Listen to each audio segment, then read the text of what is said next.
Bom dia, preciosos e amados irmãos, que a graça de nosso Senhor e Salvador Jesus Cristo possa estar em cada coração. Sejamos todos agradecidos por esta graça maravilhosa. Queremos falar um assunto um tanto pesado, né? A ira de Caim. Porque Caim se irou e se levantou até contra o próprio Deus, né? Vamos aqui em Gênesis 4. Passado o tempo, Caim apresentou alguns produtos do solo em oferenda ao Senhor. Começando no verso 3. Abel, por sua vez, ofereceu as primícias e a gordura de seu rebanho. Ora, o Senhor aceitou com alegria Abel e sua oferta. Todavia, não se agradou de Caim e de sua oferenda. E por esse motivo, Caim ficou muito irado, e o seu semblante assumiu uma expressão maligna. Então o Senhor abordou Caim: por que estás furioso? E por qual motivo teu rosto está transtornado? Se procederes bem, não é certo que serás aceito? Entretanto, se assim não fizeres, sabe que o pecado espreita a tua porta e deseja destruir-te, cabe a ti vencê-lo. Repetindo o verso 7. Se procederes bem, não é certo que serás aceito? Deus faz esta pergunta e dá esta instrução a Caim: proceda corretamente, Caim. Entretanto, se assim não fizeres, saiba de uma coisa: sabe que o pecado espreita a tua porta, está juntinho de ti, e deseja destruir-te, cabe a ti vencê-lo. Cabe a mim vencê-lo, cabe a ti vencê-lo diariamente. Proceder corretamente. Agora, o pecado está de perto, ele está nos rodeando, está à nossa porta e ele deseja destruir-nos. Eu estou lendo a versão King James atualizada. Agora, o pecado está buscando a quem possa tragar. Pedro falou isto também. O nosso adversário está ao nosso redor buscando a quem possa tragar. Caim também estava nessa mesma condição que eu, que você, que toda a humanidade está. O pecado está ao nosso redor. Agora, Caim não ouviu o conselho de Deus. E nós encontramos que esta ira, ela não morreu, ela não acabou com a morte de Caim, quando Caim morreu. Nós encontramos que aquilo continuou. Lameque, ele continuou a sequência. Você vai encontrar em Gênesis 4 também. Então agora vejamos uma coisa que acontece nos nossos dias hoje. No passado, aquilo veio trazendo aquilo. Chegou, primeiramente, vamos passar lá no tempo de Jesus. Esta mesma ira que estava com Caim, ela estava com aqueles fariseus. E eles estavam se posicionando contra a mesma palavra, o mesmo Deus que Caim também ouviu. Caim ouviu de Deus. Aquele mesmo Deus estava ali junto com aqueles fariseus, encarnado em seu filho Jesus, como um homem conversando com seu companheiro. Caim só ouvia a voz. Se procederes corretamente, se procederes bem, também serás aceito.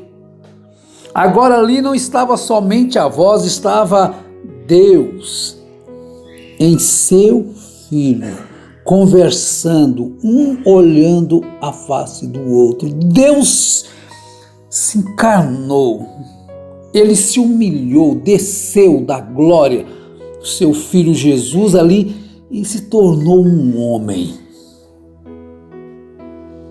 E agora conversando com aqueles fariseus. Mas aquela mesma ira estava neles. E eles se colocaram contra o mesmo Deus que Caim se colocou. Porque quando ele se colocou contra Abel e o destruiu e o matou, ele estava se colocando contra Deus. E os fariseus estavam lutando contra Deus. Não foi isso que Nicodemos falou? Dá de mão a este povo, porque se essa obra for de Deus, vá que vamos encontrar lutando contra Deus. Vamos proceder corretamente de acordo com as instruções que Deus dá. Aquela mesma ira impediu um homem irado, uma mulher irada. Porque a ira impede o bom senso, o raciocínio. Eles estavam com essa ira religiosa lutando contra a palavra de Deus. E vejamos, meus irmãos, que os sistemas religiosos,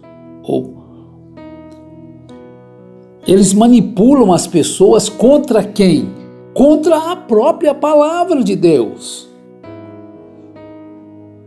Eles criam coisas que ferem a palavra.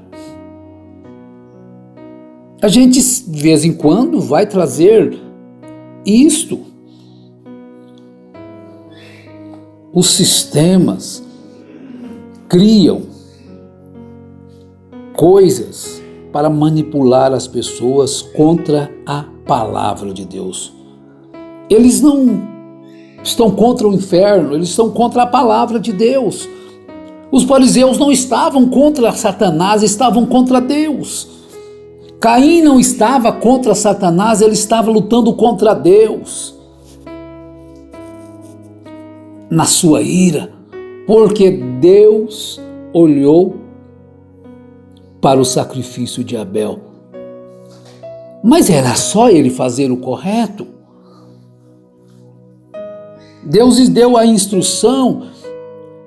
Então, quando a Bíblia diz, porque Deus amou o mundo de tal maneira que deu seu Filho unigênito para que todo aquele que nele crê não pereça. E aí as instruções estão aí diante de nós. Por que vamos criar outro caminho, além do caminho que Deus criou? Jesus, eu sou o caminho, eu sou a verdade, eu sou a vida. É o único caminho, meus irmãos, minhas irmãs. É a palavra de Deus. Então nós vamos criar novos caminhos. Profetas surgirão, manipuladores surgirão e vão se colocar contra a palavra para crer no que um homem diz, para crer naquilo que seu pensamento diz. Mas está tudo expresso, está tudo manifestado em nossa frente. A Bíblia diz A, então você também diz A. Não, a Bíblia diz A, vem as pessoas e diz não, a Bíblia não quer dizer A, a Bíblia quer dizer C. Não, a Bíblia quer dizer A.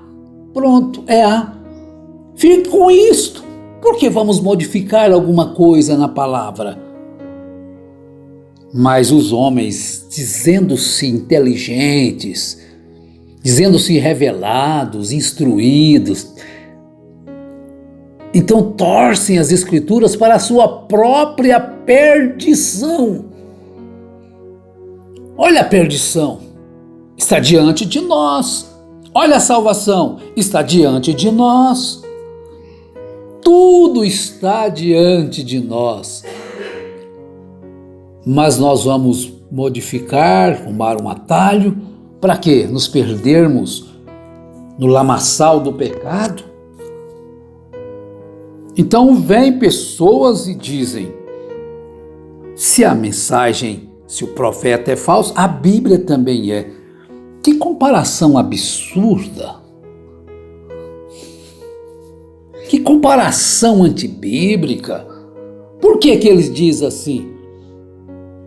É porque estão pregando coisas contra a Bíblia e diz que o profeta viu. Então, automaticamente se vão contra a palavra. Então vem um profeta para justificar, para ir contra a palavra de Deus. Que quando a palavra de Deus diz que de um só sangue Deus criou todos os habitantes da terra. Eu estou me referindo fisicamente. Agora, as pessoas possuídas por espíritos do inferno se colocam contra a Bíblia. Embora a descendência e a carne saíram todas de uma só, porque a Bíblia diz que foi. Agora eu vou contra a Bíblia para dizer que não, que tem uns que foram gerados fisicamente por um ser de 3,5 metros de altura, e vem alguém e diz que o tal profeta diz que a serpente é Satanás. Ué, mas a Bíblia já diz isso. Olha Apocalipse, a antiga serpente Satanás. Então vai contra a Bíblia isto. Aí vem um profeta e diz que quando a serpente conversou com Eva e ela comeu do fruto, Adão estava longe. Ela teve relação com a serpente de manhã e de tarde com Adão. Olha que coisa absurda, antibíblica, anti-escriturística, contra Deus. Portanto, Gênesis capítulo 3, verso 6, diz a palavra assim: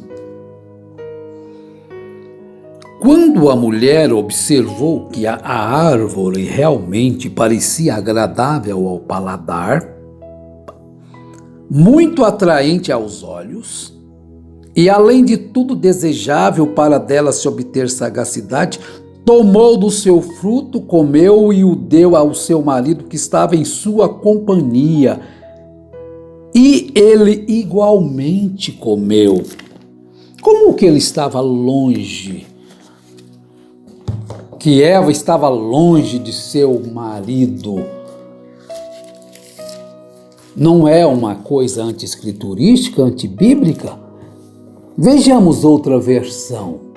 Vendo a mulher que aquela árvore era boa para se comer e agradável aos olhos e árvore desejável para dar entendimento, tomou do seu fruto e comeu e deu também a seu marido que estava com ela e comeu. Então veio um outro pregador e disse que a serpente aproveitou que ela estava só sem Adão e a estuprou. Agora você imagina aonde chega a consciência de pregadores antibíblicos. E vem o outro e diz que nós viríamos pela palavra falada. Qual é que Deus diz para Adão e Eva? Crescei e multiplicai. E nós encontramos que após a queda, que a transgressão, a desobediência, a mulher passou a ter dar luz com dores. Então ela não teria nem dores na concepção, não teria dores para dar à luz a semente. Mas por causa da queda, foi-lhe dada dores, as consequências. Então são coisas que vão contra a palavra. Em Gênesis capítulo 4, primeiro versículo: então Adão teve relações sexuais com Eva, sua mulher, ela concebeu e deu à luz Caim e declarou: com a ajuda do Senhor tive um filho homem. Voltou a engravidar e desta vez lhe nasceu Abel, irmão de Caim. Abel tornou-se pastor de ovelhas e Caim cultivava a terra. Agora, se aquele homem, ao ser recusada a sua oferta, ele deixou que a ira tomasse conta do seu ser. Caim ficou muito irado e o seu semblante assumiu uma expressão maligna. Então o Senhor abordou Caim: porque estás furioso e por qual motivo teu rosto está transtornado? Se procederes bem, não é certo que serás aceito? Entretanto, se assim não fizeres, sabe que o pecado espreita a tua porta e deseja destruir-te, cabe a ti vencê-lo. Então, meus irmãos, cabe a nós vencer a nós mesmos, os nossos instintos, os nossos desejos antibíblicos, portanto, desejos carnais, e para isso nós temos que estar no Espírito Santo, no Espírito de Deus, porque se estivermos no espírito do mundo, da ira, da contenda, fatalmente nós perderemos a batalha. Que Deus te abençoe e te livre do sistema religioso, da ira religiosa, dos ensinos maléficos, de falsos mensageiros. Em nome de Jesus Cristo. Amém.